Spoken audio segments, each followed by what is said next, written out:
Sorkar kalarai ban Pdeng Buddien na Sorkar Pdeng ban yo no da Territorial Army na benta ban Pynkhlain shushu ikibor Pahara Khappud Khubor. Katkum kejingat hu do nong aiktin Sorkar ubadeiru Menteri Sorkar Khuborjylla ba Pol Lingdo ulit hu bahalor kani benta kinsi kendu biang haka arpun terik mentau benai ban yakren benya haka jingalang jong kenhon menteri. There was also an issue raised about the need for Meghalaya to have its territorial army.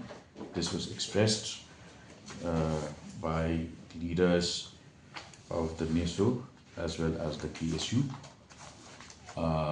In fact, I had given this idea way back when I was the president of the KSU, and today we have received a note on the how do we go about and structure and initiate the process of having the territorial army.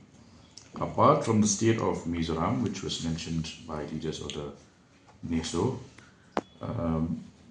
one state which has already gone ahead and in fact has already established a full-fledged territorial army is the state of Assam. So we will proactively and positively pursue the matter, and since this also concerns the union government, all details relating to the territorial army will be shared with members of the cabinet. We are meeting on the 26th of this month, and we should be in a position to take this process and forward at this particular cabinet meet.